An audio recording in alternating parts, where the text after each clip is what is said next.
আসসালামু আলাইকুম প্রিয় ফুটবল ফ্যান্স।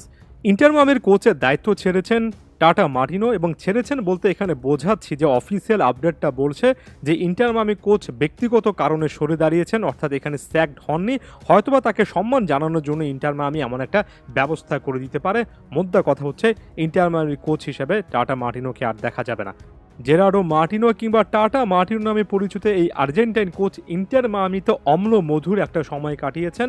ইন্টার মামির হয়ে গত বছর লিগস কাপ, এই সিজনে একেবারে লিগ শিরোপা বা যেটাকে সাপোর্টার শিল্ড বলা হয় সেটা জয়ের পথে মুখ্য একটা ভূমিকা পালন করেছেন। যদিও এটা একটা আলোচনা সাপেক্ষ ব্যাপার যে এখানে টাটা মার্টিনো সবচেয়ে প্রধান রোল প্লে করেছেন নাকি লিওনেল মেসির ইম্প্যাক্টটাই এত বড় ছিল যে এ দুটো ট্রফি জয়ের পথে ইন্টার মামির সেভাবে আসলে কোচের চেয়ে এ প্লেয়ার কিংবা বাকি প্লেয়ারদের ভূমিকায় বেশি ছিল। একই সাথে কঠিন একটা সিচুয়েশনও কাটিয়েছেন, এটা বলছি এই কারণে যে টাটা মার্টিনোর এ দলটা যেভাবে এমএলএস কাপ থেকে ছিটকে পড়েছে, যেভাবে আটলান্টা ইউনাইটেডের কাছে টানা দুটো ম্যাচ ছেড়েছে, তারপরে প্রেস কনফারেন্সে টাটা মার্টিনো একেবারে স্বীকার করে নিয়েছিলেন যে এত কিছুর পরও এ সিজনে এমএলএসে ইন্টার মায়ামির ওভারঅল যে মিশন সেটা ব্যর্থ হয়েছে।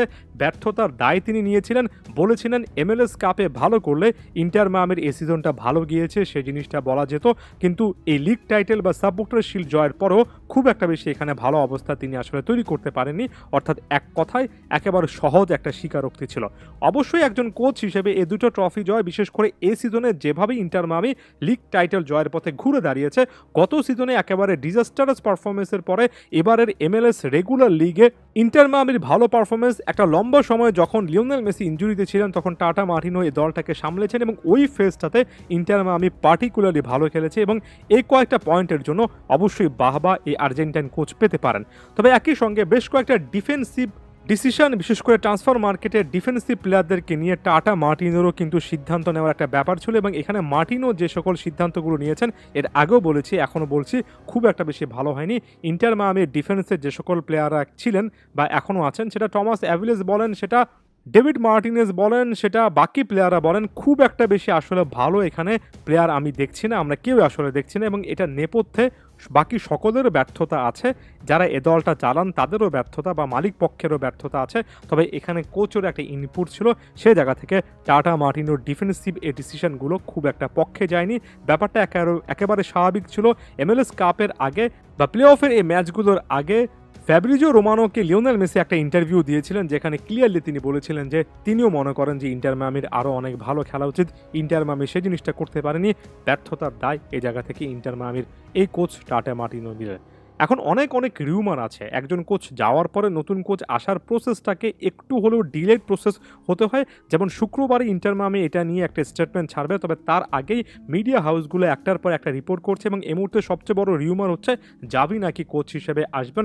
অর্থাৎ এখানে আরও একজন এক্স বার্সা ম্যানের একটা ইনক্লুশন দেখা যাবে। ইন্টার মায়ামি অনেকটাই বার্সা 2.0 যে হয়ে গিয়েছে সেটার প্রেক্ষিতে অনেকে একটা আশা দেখছিলেন, যদিও স্প্যানিশ আউটলেট মার্কা একেবারে ক্লিয়ারলি জানিয়েছে যে এখন পর্যন্ত জাভির সঙ্গে কোনো রকমের যোগাযোগও করা হয়নি এবং যোগাযোগ করা হলেও জাভি সম্ভবত এই দায়িত্বটা নেবেন না। মাত্র কিছুদিন আগে বার্সার কোচ ছিলেন, আরও বড় রকমের একটা দায়িত্ব, আরও বড় ক্লাবের একটা দায়িত্ব তিনি নিতে চান। তাই এখন পর্যন্ত, মার্ক মাই ওয়ার্ড, এখন পর্যন্ত খুব একটা বেশি পসিবিলিটি জাভিকে ঘিরেও কিন্তু আমি দেখছি না। এখন যখন রিউমারের কথা বলি, আরও অনেক অনেক নাম আসবে। বেশ কয়েকটা জায়গাতে তো আমি আসলে জিনেদিন জিদান, মার্সেলো গ্যালার্দো এমন টাইপের হাই প্রোফাইল ফিগারের নাম দেখেছি, যদিও আমার কাছে এখন পর্যন্ত ব্যাপারটা বিশ্বাসযোগ্য হয় না। আমাকে যদি জিজ্ঞেস করেন ভবিষ্যতে কে কোচ হিসেবে আসতে পারেন, টু দিস মোমেন্ট এখন পর্যন্ত শব্দগুলোতে আমি বারবার করে ফোকাস করব, খুব একটা বেশি যোগাযোগ কারোর সাথে করা হয়েছে কিংবা করা হলেও সেটা মিডিয়াতে এসেছে, মিডিয়া গেস করতে পারছে, সেই জিনিসটা আমি বিশ্বাস করছি না। তবে আশা করছি ভালো কিছু হবে। জাভি না হন, একজন হাই প্রোফাইল কোচ আসুন, বিশেষ করে একটা দলকে কিভাবে ডিফেন্সিভ ট্রানজিশনে খেলাতে হয় এমন একজন মেন্টালিটির কোচ আসুন, তাহলে হয়তোবা ইন্টার মায়ামি ভালো কোনো একটা কিছু করতে পারবে। না হলে এই দলটার অবস্থার সামনে যে ক্লাব বিশ্বকাপ আছে সেখানে আরও বেশি করে শোচনীয় হতে পারে। এই মোমেন্টটা ইন্টার মায়ামির জন্য খুবই ক্রুশাল। আসলেই এমন একটা মোমেন্ট যেখানে আসলে ইন্টার মায়ামির ভবিষ্যতের অনেক কিছু নির্ভর করবে। দেখা যাক কোচ হিসেবে তারা শেষ পর্যন্ত কাকে চুজ করতে পারে। ধন্যবাদ সবাইকে।